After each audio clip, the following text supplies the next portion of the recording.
people, Kalle Beck here from StartingStrongman.com, bringing you more Strongman news from all over the globe, the universe, my office. Today's news comes all the way from Dubai, which has been a big source of news in the Strongman world since World's Ultimate Strongman. There was talks of it being around. Is there going to be a big Strongman show last year? And it delivered. It really did. Some big news today regarding World's Ultimate Strongman, which is just less than 30 days away. It's coming up really quick. And they're really pulling out all the stops, trying to be the premier Strongman event in Strongman. So, got this press release a little early. And here's what it says. World's Ultimate Strongman opens its doors to Strongman promoters worldwide. So this is basically talking about how for the 2020, how the World's Ultimate Strongman invitation process is going to go. So if you're interested in competing or you aspire to at some point, this is a question I get pretty frequently from people. How do you get to the Arnold? How do you get to World's Strongest Man? And I am sure people will start asking how to get to World's Ultimate Strongman. So here you go. Here's how the qualification process, invitation process is going to go. This year's already decided. Already went through the athletes in a prior video. This is how, if you want to go 2020, you need to perform. And it's very inclusive, and it's a smart way to go, I feel. The invitation process for the world's biggest Strongman event has been revealed, with the best athletes from all over the world given the chance to attend World's Ultimate Strongman returns for its second edition in October, with 18 of the strongest men the planet has to offer, vying for the richest prize in the sport. The Dubai event sent shockwaves through the sport of Strongman in 2018, with this year's show set to be an even bigger spectacle. Now it has been revealed how the invitation for World's Ultimate Strongman will operate moving forward.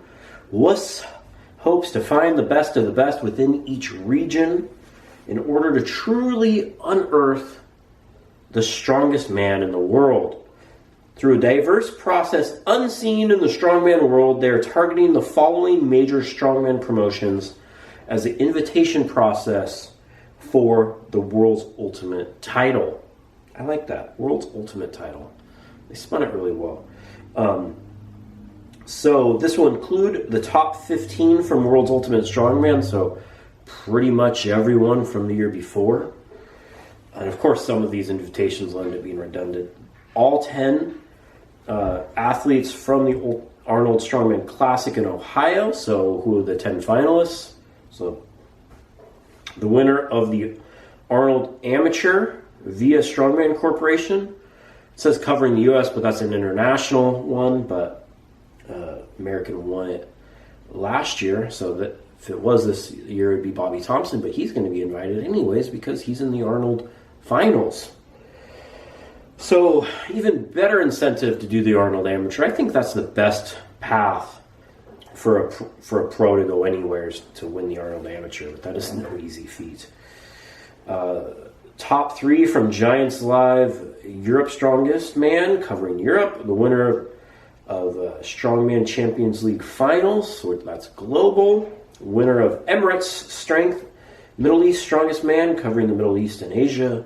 The winner of Gulf Strongest Man, a yearly event starting 2020, covering the Gulf region. So that maybe is news in itself, that that's going to be a contest next year. The winner of the official Strongman Games. You can find more information about that at strongman.games.com or trainstrongman.com. Top 3 from World's Strongest Man. Interesting, they're inviting top 3 from Worlds, but top 10 from the Arnold.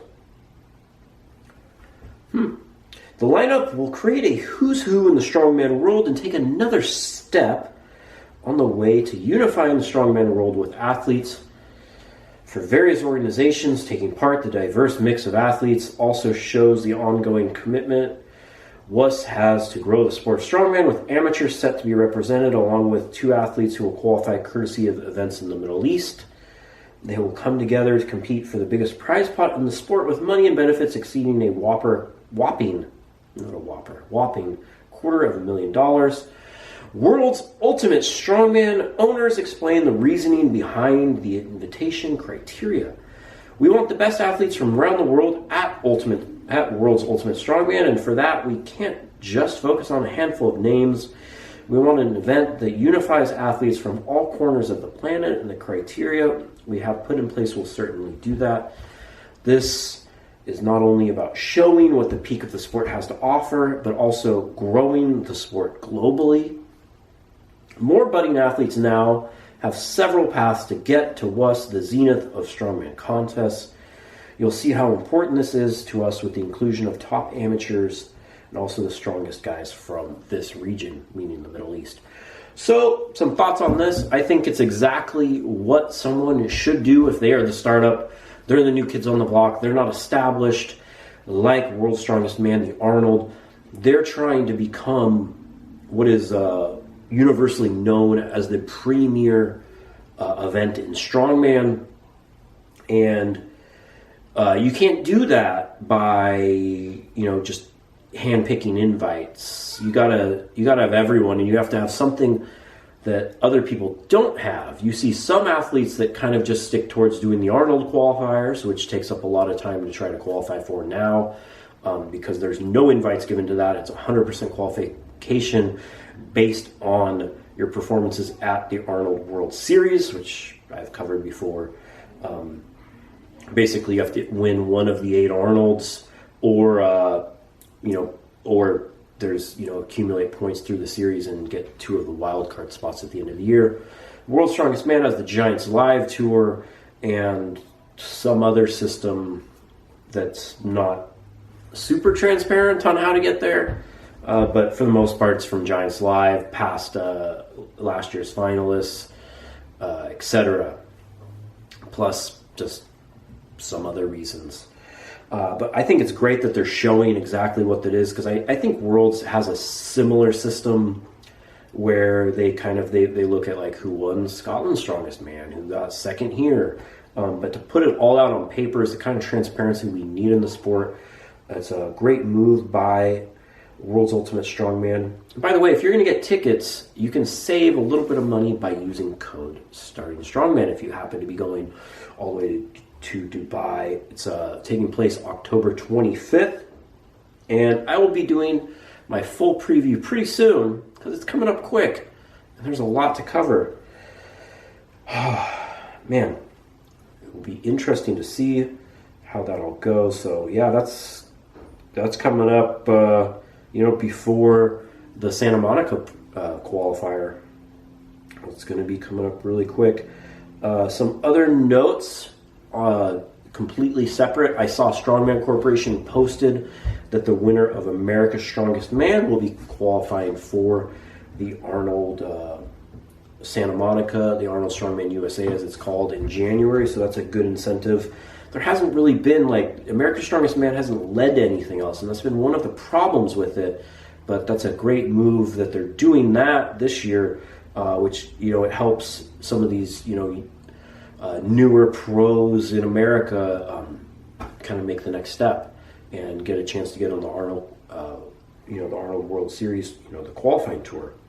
I'm going to go through the comments on my previous video in the next video and kind of answer some of those to make sure that my videos are 10 minutes long, which makes them worthwhile to do on YouTube. And also, thanks for all the new subscribers, getting closer to 10,000. That's the big goal. And once that happens, it'll probably be just about the same as yesterday, but I'll feel a little bit better. So let's keep that climbing. So if you're watching this, hit subscribe.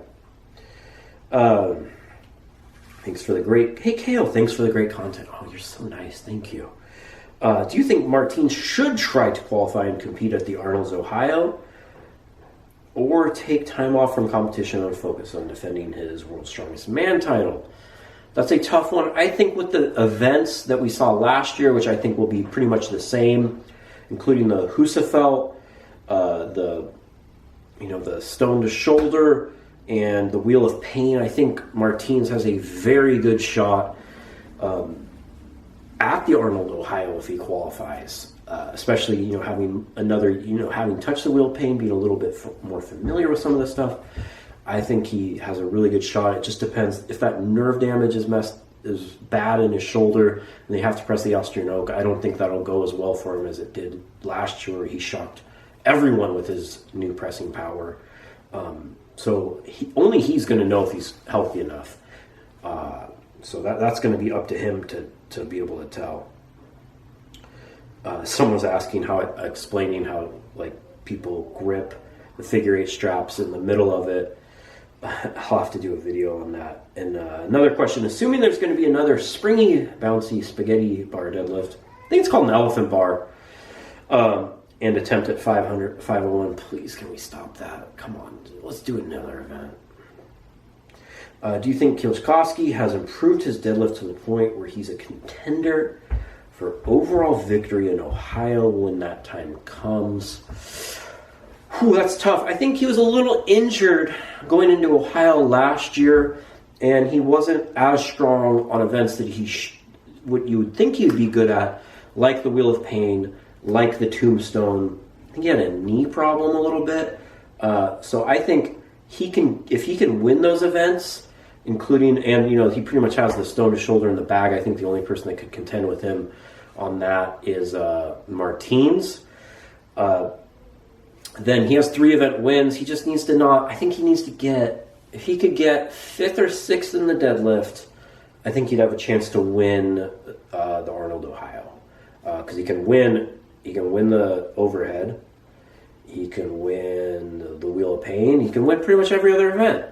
And that's kind of his motto. He just needs to not get 9th or 10th. If he gets 6th in the deadlift, I think he does. The problem is a lot of really good deadlifters qualify for their Arnold, Ohio every year. So he needs to make sure that some people that qualify aren't as good at it. And I hate when I say stuff like this, but like if Belshak qualifies, that's good for him. He probably still could beat Mateus on it, but it's a fine chance. Like he's not going to beat Karan or Jerry Pritchett on a deadlift and something goes wrong at this point. But I think his deadlift's maybe over 900 now. It's probably, he's gone right up to that 880 range. I think the people like him and Novikov are so busy in strongman season. It kind of slows down. It gives them a little more time to gain strength and bulk up over the winter before Ohio. That's kind of the next big show, like after World's Ultimate Strongman. So I think it's possible if he puts on another 20 to 40 pounds on his deadlift. Oh yeah, that's easily said than done.